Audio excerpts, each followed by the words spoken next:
what was there. Turn of the century, down in Beaumont, Texas, a man had bought some property. And the oil companies came to him and said, hey, we believe we got oil there. Let us drill for it.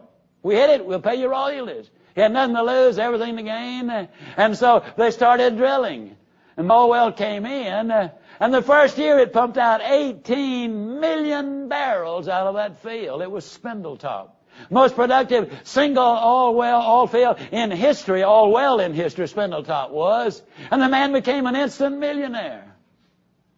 Or did he? You see, he'd been a millionaire ever since he'd acquired the property.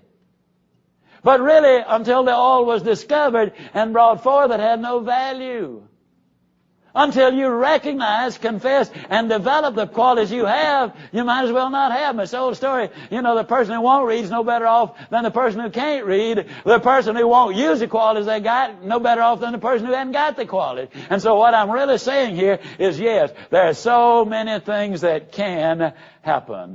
Now, I'm going to simply give you a couple of other little stories because I think they're so significant. In October of '92, I was in Birmingham, Alabama, doing a public seminar. A gentleman came up to me and he said, Mr. Ziegler, I was in Montgomery 3 years ago when you gave this Qualities of Success talk.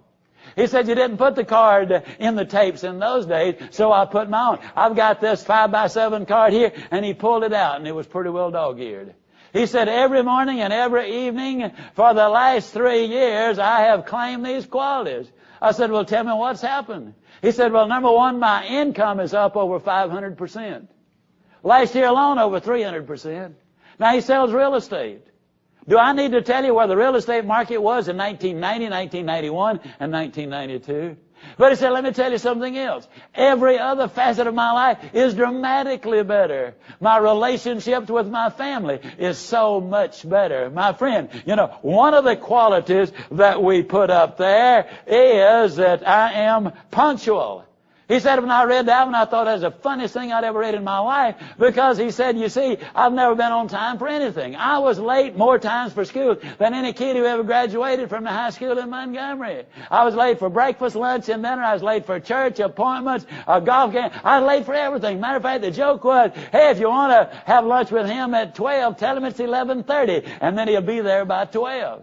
He said, I'd only been doing this a few days when I realized that that was a choice.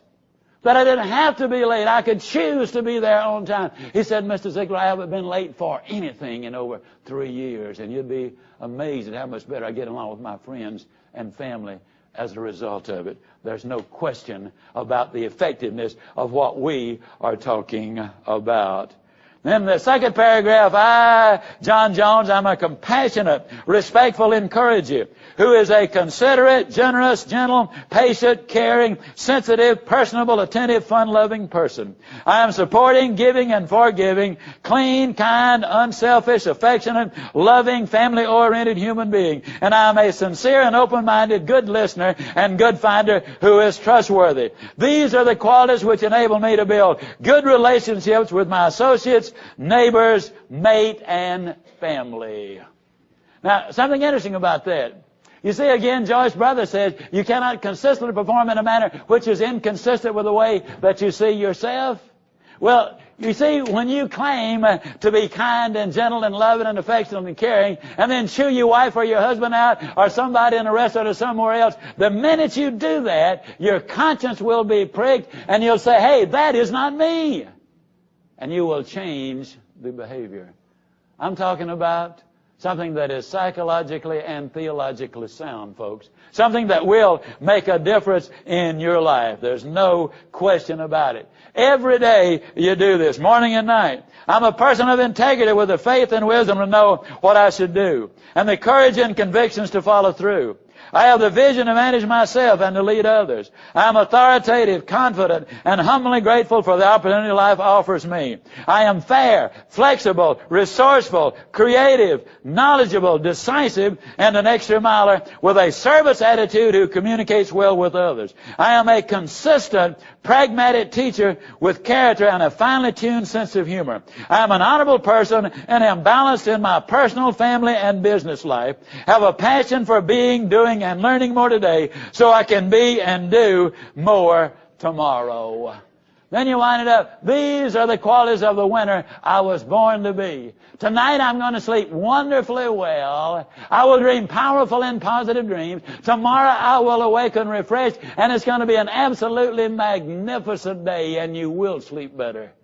And you will dream better dreams. And you will awaken refreshed. And ultimately, the last thing you put in your mind at night, that's what the mind is going to be dreaming about and dwelling on and developing. Your creativity goes up. The next morning, you start the day with exactly the same procedure. You do that every day for 30 days. Let me tell you another story. A couple of years ago, I spoke in Los Angeles on Tuesday morning. Thursday afternoon, my executive assistant, Laurie Majors, got a telephone call from a young man out there. He said, Laurie, I was there Tuesday morning. I bought the set of tapes. I got the card. I've been claiming these qualities every morning and every night. When I claimed them Tuesday night, I was doing good until I got to the word integrity. And it bothered me. The next morning when I got to the word integrity, it bothered me again. Wednesday night, it bothered me so badly when I claimed to be a man of integrity, I could not sleep. This morning, when I read it again, Laurie, I knew I had to call you and tell you something. You see, Laurie, I bought the set of tapes and paid for them, his whole How to Stay Motivated series. And he said, when I got back home, there in the bottom of my bag were the videotapes developing the qualities of success. And he said, I hadn't paid for them.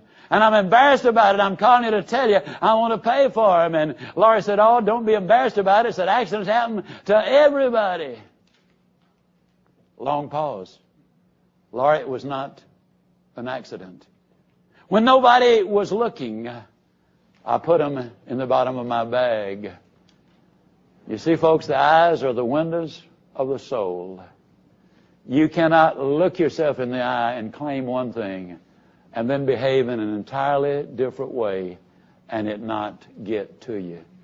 I'm talking life-changing stuff. That's what this is all about. Do it every day for 30 days. Then at the end of 30 days, pick the strongest quality which you have, and let's say that you are a very good positive thinker. But let's say that your organization skills can use some help. You take a 3x5 card and you write on it, the top quality, I am tremendously positive in my thinking. And I'm getting better organized every day of my life. Now, an amazing thing's going to happen. Every time you see, well, for example, how many of you have ever noticed that when you buy a green Buick, everybody in town all of a sudden starts driving green Buicks? Can I see your hands, please? All right. What's going to happen is every time you pick up a newspaper or magazine, there's going to be an article in there. How do you get better organized? You go to a coffee shop and the people in the next booth are talking about how do you get better organized. Why you even turn on the television? And they're talking about how do you get better organized. The company calls a meeting. Hey, we're going to have a seminar on how to get better organized. You're going to become convinced very quickly that there's a conspiracy out there, absolutely put together to help you get exactly what you want out of life. And you know what? You'll be right. Because when you get right and you have direction in your life, you're going to be amazed at the number of people who not only will step aside to let you go, but they will give you a boost and make you get there even faster. When your attitude changes, everything about your life is going to change. Why is it important that this be taught? Not only in our family, but in our companies. In our companies, that we can teach the development of these qualities and values. According to the United States Chamber of Commerce, between $20 and $30 billion worth of merchandise is stolen by employees every year. 50% of the bankruptcies. Now understand, 98% of all businesses have 50 people or less. 50% of all bankruptcies are the direct result of employee theft. But in addition to that, according to Robert Half International, employees steal between $220 and $230 billion worth of time. Now, the same person who would never think of putting a stapler in their briefcase and taking it home thinks nothing about making personal telephone calls or taking their time at work to write a few personal letters or spend an extra 20 minutes in the restroom, although they were there just 10 minutes ago. They don't think about that as being theft, but in reality, it dramatically impacts the productivity, and that's where we get in a lot of economic trouble. Now, it obviously takes time and money to train people properly on qualities and other skills. But the reality is, and some companies say to me, why should I train my people and then lose them? Well, there's one thing worse than training people and losing them, and that's not training them and keeping them. We can measure training cost.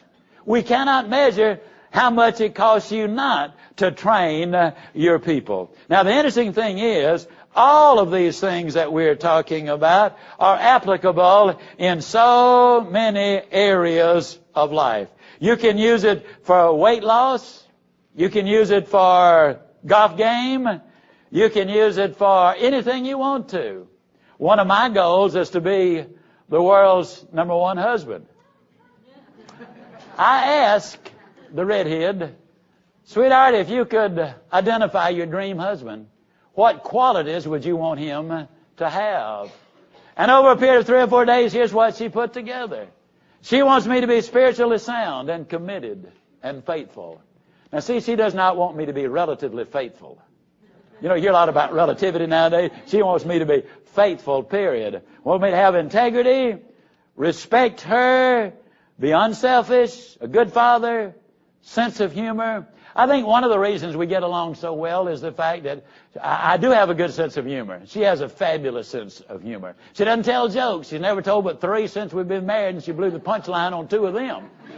But just to give you an example, we were, sometime back, we started, every night before we turn out the lights, we'd just spend a moment or two just looking at each other.